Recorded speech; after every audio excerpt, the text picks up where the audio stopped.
एकनाथ चरित्र भाग 12. स्वये भानुजो भानु आराधियेला, तयाचे कुळी दीपकू दिव्य झाला. हरिभक्ती लागो नितारी समस्ता, नमस्कार माझा सद्गुरु एकनाथा. एकनाथ महाराज की जय. जय हरी. रामकृष्ण हरी.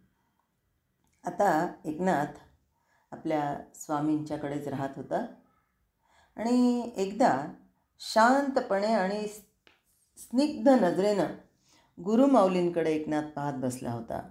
स्वामी म्हणाले, अरे, तुझ्या मनात येईल तेव्हा देवदर्शन हवं असेल तर तुला तुझी समाधी साधना वाढवायला हवी. धी म्हणजे बुद्धी, ती बराच काळ समतोल राहणं म्हणजे समाधी. म्हणजे आपली बुद्धी स्थिर राहणं, समतोल राहणं. आणि ह्यासाठी काय करावं लागतं तर योग. आणि म्हणूनच जनार्दन स्वामी नाथांना सांगतात, ह्यासाठी तुला योगधारणेचा अभ्यास आणि नित्य सवय आवश्यक आहे. नाथांनी मान हलवली हो म्हणून. तेव्हा स्वामी म्हणाले, त्यासाठी तू लोकांत सोडून एकांत स्वीकारायला हवास. मी हे एकांत स्थळ शोधून ठेवलेलं आहे. तू जा आणि शिकवल्याप्रमाणे साधनेस प्रारंभ कर. ही तपसाधनाच आहे असं समज. शुभमुहूर्त पाहून जनार्दन स्वामी स्वतः एकनाथाला घेऊन शूलभंजन पर्वताकडे निघाले. शांत रम्य निवांत जागा पाहून त्यांनी एकनाथाला तिथंच स्थिर राहण्यास सांगितलं. त्याच्या कर्तव्याची त्याला जाणीव करून दिली आणि त्याला उपासना सांगून एकनाथाला एकटं सोडून स्वामी देवगिरीकडे परत आले. गुरुवरच्या नितांत श्रद्धेनं, भगवन् नामस्मरणानं एकनाथानं त्या एकांत स्थळी साधना करायला सुरुवात केली. आसन स्थिर होऊ लागलं. साधन काळ हळूहळू वाढू लागला. पहिल्या दिवसापासूनच त्याला भय किंवा चिंतेचा लवलेशही जाणवला नाही. एकांत स्थळी राहू लागल्यापासून कळत नकळत एकनाथाची दृष्टी विशाल होऊ लागली. सभोवतीचा निसर्ग, झाडं, झुडपं, पशु, पक्षी हे जे दैनंदिन जीवनामध्ये त्यांचं लक्ष असं व्हायचं की त्यांची उत्पत्ती, त्यांची वृद्धी आणि त्यांचा नाश याचं सम्यक दर्शन नाथाला होत होतं. जीवो जीवस्य जीवनम या सूत्राचं प्रत्यक्ष निरीक्षण घडत होतं आणि त्याचं मन थक्क होत होतं. हळूहळू अंतर्मनात जाणीव होऊ लागली की त्याचा सहवास इथल्या यावत सृष्टीला परिचित होतोय, सवयीचा होतोय. आणि ज्या शिलखंडावर तो ध्यान लावून बसतो त्या निर्जीव वाटणाऱ्या पाषाणालाही त्याच्या स्पर्शानं पुलकित झाल्यासारखं वाटतंय. तो आणि ही निसर्गसृष्टी यात कुठंतरी अद्वैताचं नातं जुळत होतं. आता मी कोण हे समजून घेण्यासाठी एकनाथ जनार्दन स्वामींच्या जवळ आला होता ना. आणि स्वामींनी त्याला बोध करताना म्हणलेलंच होतं की याचा उपक्रमू उपसंहारू, गुरुमुखे जाणीजे विवरू, बोधलिया स्वनिर्धारू सच्चिदानंद. हा श्वासोश्वास म्हणजे सोहम हा ध्वनी आहे. स हा हम याच्यासारखा जप चालतो. सहा म्हणजे ईश्वर आणि अहम म्हणजे मी. तो ईश्वर म्हणजे मीच असा अहर्निशी जप आपण करतो. तरी पण आपणास कळत नाही की मी कोण. एका, अरे तू म्हणजे प्रत्यक्ष परमेश्वर आहेस, यावरच तुझी बुद्धी स्थिर ठेव. ब्रह्मांड हे कारण, पिंड हे कार्य, ऐसे पंचीकृत महाभूतांचे. पिंड ब्रह्मांड हे रचे, हे चतुष्टय ऐसे त्याचे नामकरण. मग हेच जे मी कोण याचा सातत्याने शोध घेतला जायचा. म्हणूनच तर याचा उपक्रमू उपसंहारू गुरुमुखे जाणी जे विवरू बोधलिया स्वनिर्धारू सच्चिदानंद. हा श्वासोश्वास म्हणजे सोहम सोहम सोहम हेच ना.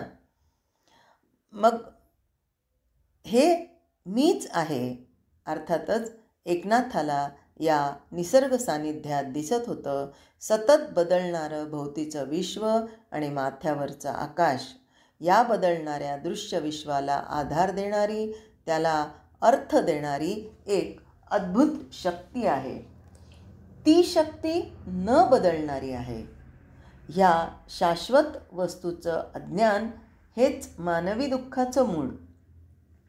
इंद्रियांना दिसणारं भासणारं विश्व तात्पुरतं खरं वाटलं तरी मनुष्य मात्रांच्या हृदयात शाश्वत वस्तू आत्मरूपानं राहते.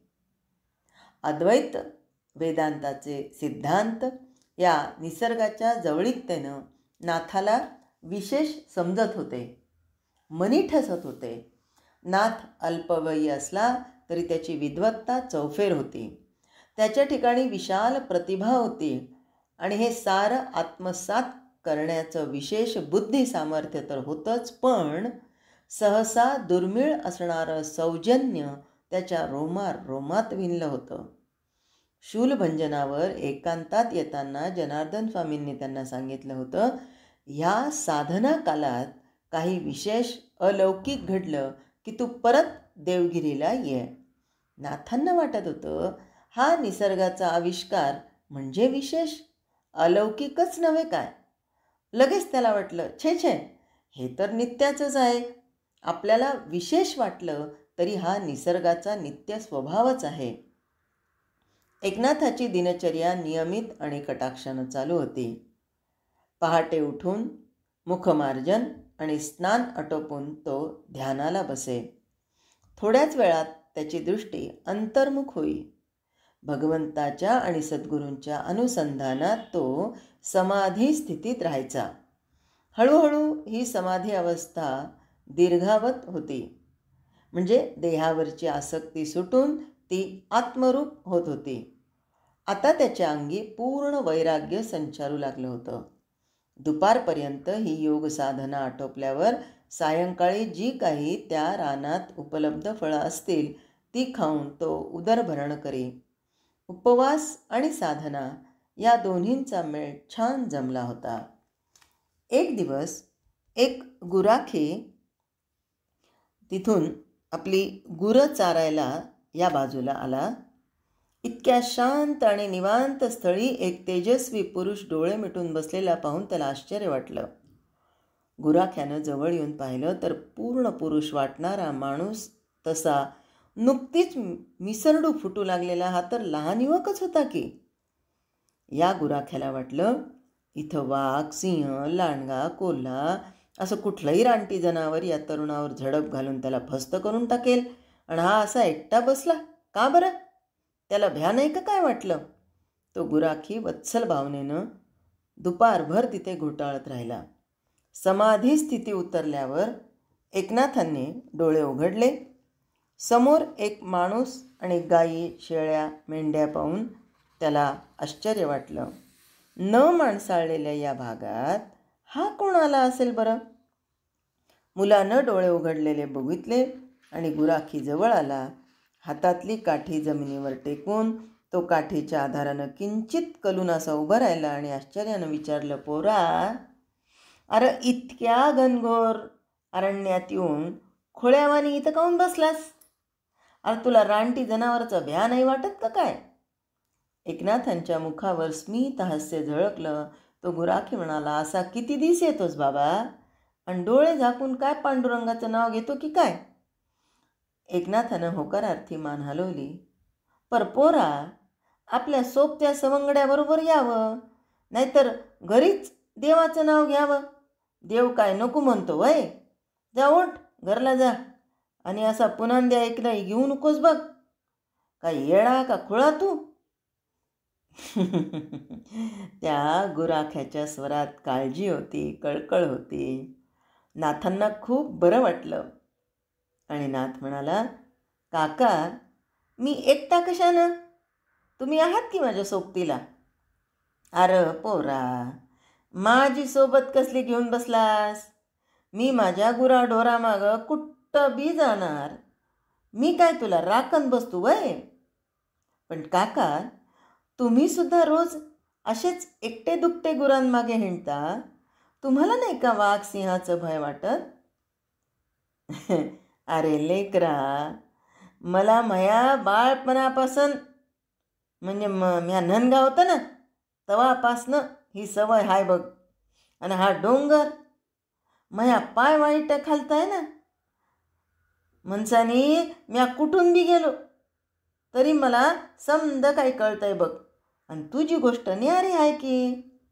एकनाथ म्हणाला, काका तुमचा देवांवर विश्वास आहे ना, मग तोच माझं तुमचं आणि साऱ्या जीवनमात्राचं रक्षण करतो. आपण भ्यायचं कशाला? वय र बाबा, वय वय, तू म्हणतोस तेच बराबर आहे. पर म्या मूड मती, मला आपली तुझी काळजी वाटली बरं. आणि तो भगवंतच तर आपली राखण करतो की र, हे पारच विसरून गेलो बघ. पर थांब पुरा, मी माझ्या कपिलेचं दूध काढून तुला देतो. दोपार उलटून गेली हाय, तुला भुका बिक्या लागल्या असतील की. असं म्हणून त्यानं आपल्या गाईचं दूध काढलं आणि दुधाचं लोटकं नाथांपुढे ठेवलं. फेसाळलेलं ताजं दूध काही, त्याची चव म्हणजे अप्रतिम. ते नुसतं दूध नव्हतं, तर त्यात त्या गुराख्याचं प्रेमही मिसळलेलं होतं. म्हणून तर त्याला न्यारीच चव आली होती. आणि आता हे रोज घडत होतं. या घडण्यामध्ये काय झालं ते ऐकूया उद्याच्या भागात. जय हरी, रामकृष्ण हरी.